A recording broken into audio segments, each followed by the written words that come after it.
Doutor José Carlos Bongiovanni é um dos fundadores do Comitê Azame e é hoje o atual presidente do Comitê Azame de Reconstrução e Alongamento Ósseo da Sociedade Brasileira de Ortopedia e Traumatologia. É professor adjunto e chefe do setor de reconstrução osteoarticular e alongamento ósseo da Universidade Federal de São Paulo, Escola Paulista de Medicina. Professor titular também da disciplina de ortopedia e traumatologia da Universidade de Mogi das Cruzes e professor e diretor do SEBRAL, que é o Centro de Reabilitação e de Reconstrução e Alongamento Ósseo. Ele é nosso convidado em medicina preventiva e informativa. E o assunto de hoje são deformidades. Deformidades, quer sejam adquiridas, quer sejam genéticas, quer sejam por traumas, por acidentes, que o indivíduo, depois de um acidente, teve, na verdade, uma deformidade. É possível alongar e tratar uma deformidade ao mesmo tempo, doutor José Carlos? Boa tarde, Mafalda. Tudo bem, né? Tudo bom, tudo bem. Um prazer estar aqui novamente com você. Tentar esclarecer algumas coisas dentro desse setor, né, da medicina, da ortopedia, que é o setor de reconstrução e de alongamento ósseo. Bem, as deformidades, por incrível que pareça, não parecem, mas são muito comuns, né? Comuns. Sejam elas de pequeno porte até as de grande porte, né? E como você falou, podem ser com deformidades congênitas, que o indivíduo já nasce com essas deformidades, podem ser adquiridas, no decorrer da vida, durante a vida, ou doenças que durante o crescimento, que não é incomum, ou mesmo depois da idade adulta, né? Tumores, por exemplo, que o indivíduo adquire, que precisa depois de uma reconstruções, e tantas outras coisas. E também pós-traumática. Muitas vezes o indivíduo tem um acidente, sofre uma fratura, fica com encurtamento, fica com o membro deformado. Então, o método de correção e alongamento através da fixação externa, né, permite isso progressivamente. Ou seja, é uma correção dinâmica, ela não é estática. É diferente, por exemplo, o método convencional. Quando eu vou praticar o método convencional, eu faço aquilo no momento, né? Faço no momento, faço uma fixação interna através de uma placa, de uns parafusos e ponto final. Esse método não, esse método dá a possibilidade de corrigir e ao mesmo tempo alongar, né? Então você tem mais... para mostrar pra gente alguns exemplos, alguns pacientes com que você já possa mostrar as discrepâncias até? Isso, vamos lá. Primeira imagem, próxima, então. Então é importante que a fixação externa permite então as correções, como eu falei, dinâmicas, né? Próxima. Então, por exemplo, isso aqui, olha, você vê que tem um osso torto. Você faz a montagem, põe aquelas dobradiças e vai abrindo. Quando aquele sistema estiver paralelo, o osso está corrigido e alongou. Próximo. Então é dessa maneira. Você tem o osso ali, tem a deformidade, teve uma fratura, né? Tá? E está deformado. Então você põe a dobradiça e você corrige, né? E alonga. Próximo. Então esse paciente, vocês veem que ele tem a perna direita deformada porque ele teve uma fratura que colou, né? Consolidou em varo. Né? E encurtada, tá vendo que ele tem ali 3 centímetros de encurtamento. Próximo. Então, ao mesmo tempo que você corrige, você também está alongando, né? E o osso está se formando. Próximo. Isso já foi na fase adulta. Aqui, olha, antes, do lado esquerdo, antes e depois da correção. O raio-x também mostra antes e depois. Próximo. Aí essa paciente que tinha um problema, isso já chama raquitismo, né, renal, é resistente. Ou seja, tem um amolecimento, né, da estrutura óssea que vai deformando, né? Tá vendo? Os dois joelhos, né, deformados. Próximo. Aqui antes e depois. Próximo.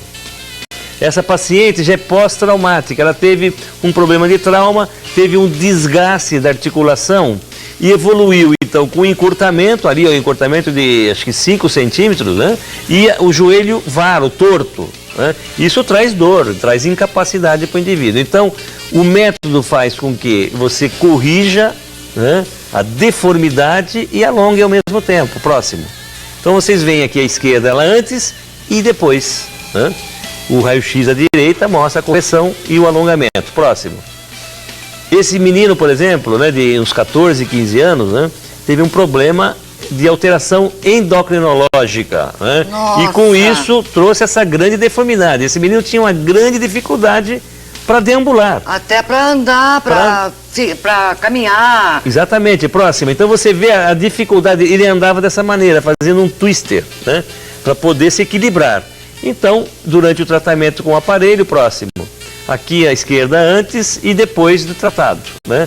Isso foi até meio rápido, porque era um jovem, então isso aí foi 3, 4 meses. Essa outra menina, essa outra mocinha, né, uma grande deformidade do joelho para trás, em valgo, e ela tinha uma paralisia do pé, porque ela teve um trauma de coluna, uma lesão neurológica, né, que levou a essa deformidade. Próximo. Então o aparelho corrige a deformidade. Próximo. Vocês veem aqui, olha, à direita, antes da correção, né, a deformidade do joelho dela que ia para trás, e depois da correção ela apoiando. Próximo. E aqui então, né, mostra ela, não sei se o filme vai correr, mas... a gente vai mostrar, sim, com certeza. Isso, aí, pronto. Então, veja ela já deambulando, né, sozinha, sem aparelho, sem nada, se adaptando, né? Lógico, ela tem alguma deficiência. Passa próximo. Esse outro paciente, esse outro menino que teve uma lesão da cartilagem de crescimento, ele tinha o joelho para trás também, né? E encurtado, tinha 4 centímetros de encurtamento. Próximo. Então aqui, depois vocês veem, coloca o aparelho vai alongando, a última imagem à direita, vocês veem que corrigiu a deformidade e alongou ali proximalmente, né, os 3, 4 centímetros que tinha essa diferença. Próximo. Então ele aqui, olha, do lado direito, de lado, de perfil, a gente vê ele antes o joelho para trás e encurtado, e depois então o joelho já direitinho no seu eixo, né, e com a correção. Próximo. Aqui a marcha dele, o joelho para trás, ele andando, né, que vai para trás, e aqui então depois a marcha dele já com o joelho normal. Próximo. Essa paciente, uma sequela também de raquitismo, é uma coisa comum ainda no nosso meio, né? Você vê a grande deformidade que existe, né, com encurtamento. Esses indivíduos ficam baixos, né? Por quê? O osso entortou, né? Então, próximo. Ao mesmo tempo que você corrige, você alonga. Então vocês veem do lado esquerdo, alongou 12, 13 centímetros, corrigindo a deformidade. Próximo. Agora, o lado esquerdo está corrigido, falta o lado direito. Próximo. Então agora ela vai ser submetida do lado direito. Próximo. Então, antes e no meio ali você vê depois. Próximo. Você vê isso daqui, já é um problema congênito, né? Familiar de mãe e filha, né? Baixa estatura e uma grande deformidade, que infelizmente os métodos convencionais não conseguem corrigir esse tipo de... É um arco a perna? É um arco, o apoio, anda com muita dificuldade, né, tá? Então, logicamente, é um tratamento sacrificado. Aqui já tratou do lado direito, agora do lado esquerdo. Próximo. A mãe e a filha. Aqui a filha nas fases, né, já quase na fase final. Próximo. E aqui, então, elas antes e depois. Né, com 1,14 m foi para o 1,39 m e o 1,19 m para o 1,40 m, com os membros alinhados. Lógico que esse tratamento sempre deixa alguma limitação, porém, para o paciente, né, isso é o mínimo, né? Eles se sentem muito compensados. Próximo. Sapato feito sobre medida, né? Então, esses tipos de pé no tratamento convencional é praticamente impossível de se fazer. Inviável, né? Então, é o pé inveterado que a gente chama, ou o pé recidivado, que às vezes se opera e não se consegue atingir o objetivo, e o indivíduo... E é feito o tratamento. Então é feito o tratamento, é progressivo, é com aparelho, né? Tá vendo aí? Então vai-se lentamente, né? Isso aí, às vezes demora 6 meses, 8 meses para se corrigir esse pé. Porém, você consegue um pé próximo do normal. Então um pé, o indivíduo olhava, né, ele pisava com a parte dorsal do pé, né, próximo.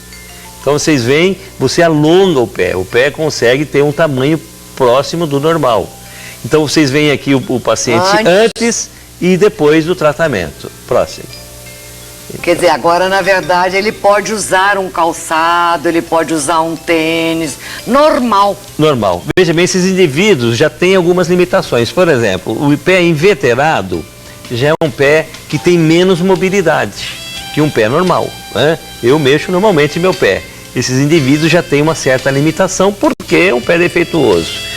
Mas, veja bem, ele ganha muito porque ele colocar a planta do pé no chão, né? É diferente do que o dorso. É uma coisa maravilhosa, né? Realmente é... Agora... E isso, o método permite fazer isso. Logicamente, como eu já falei anteriormente nas minhas outras palestras aqui com você, tudo isso demanda tanto sacrifício para o paciente, né, como para o profissional e toda a equipe, né? E tem que haver realmente uma conscientização muito grande de todos, né? Porque é um trabalho realmente multidisciplinar. Depende da reabilitação, da psicologia, do médico, dos paramédicos, dos familiares, do paciente, né? Para que chegue-se a um resultado final. Então, na verdade, é gratificante para essa equipe quando pega um paciente como esse com o pé, que a gente acabou de ver, e depois vê esse resultado. É muito emocionante, não é não? Realmente é gratificante para o profissional, mas principalmente para o paciente, né? Que normalmente está quase que incapacitado, né? E você consegue dar um melhor padrão de vida para esse indivíduo, né? Agora, isso daí é o resultado de pesquisa, de dedicação, de viagens, de congressos e de estudo dinâmico. Dinâmico. Não pode parar. Veja bem, isso aí é o aprendizado que nós temos conosco mesmo, né? E com outros, né? Então o mundo hoje está integrado, né? Então a tecnologia fez nos integrar, né? Então hoje eu estou falando aqui, eventualmente estou falando com o exterior, né? E de lá para cá e vice-versa. Então existe um contato muito íntimo. Veja bem, no início, quando nós começamos o método em 86 para 87, uma dificuldade muito grande. Você imagine, quando nós fomos a primeira vez para a Rússia, para a União Soviética, a gente não tinha contato nenhum, não conseguia os contatos, o intercâmbio, né? Que hoje nós temos. Né? Hoje nós pegamos nossa internet e no mesmo minuto eu falo com meu colega lá na Rússia, nos Estados Unidos, no Paquistão, seja lá onde for, no Japão e assim por diante. Então, essa integração, né, é que faz com que hoje a ciência progrida muito, né, em relação do que era no passado. Então a ciência hoje está progredindo muito. Lógico, hoje eu estou mostrando todo esse mecanismo através dos fixadores, né, que provavelmente daqui a uns anos não vai existir mais. Verdade, né, porque todas as doenças estão fadadas, todas não, mas uma grande maioria, a sua resolução, a sua resolutibilidade através da cura, né? Tá? Já existem doenças que estão prestes a terminar, né? Através das células troncos e assim por diante. Então, logicamente, eu imagino que daqui a uns bons anos, né? Meus bisnetos, os tataranetos vão dizer, meu avô era realmente um débil mental que colocava aqueles pinos nas pernas dos pacientes, né? Mas é o que nós temos hoje, né? E se Deus quiser, tudo vai evoluir para a resolução biológica. A verdade é essa, é a biologia, é através do sistema biológico que nós devemos resolver a maioria dos problemas do ser humano. Obrigada pela contribuição que você trouxe ao programa e que você traz para a humanidade. Ok, obrigado a você, Mafalda, de estar mais uma vez aqui. Para mim sempre é um prazer muito grande estar aqui com você, com os meus amigos aqui de Londrina, né, meus colegas aqui, ortopedistas e outros médicos e tantos outros amigos não médicos que eu tenho aqui nessa cidade há muitos anos, há praticamente 30 anos que eu convivo aqui, vindo sempre, passando aqui minhas férias, eu e minha esposa, a Regina, e para nós é sempre muito prazeroso estar aqui. Nós falamos que esse é o nosso segundo cantinho, né? É Londrina, é vir para cá, passar uns dias aqui, correr lá no Zerão, né? E Legal, fazer as nossas é. passeadas e ir na casa dos amigos. Isso que é muito importante. Muito obrigada, hein? Não sei. Pois bem, você teve a oportunidade de estar com a gente e receber toda essa informação da medicina preventiva e informativa em ortopedia.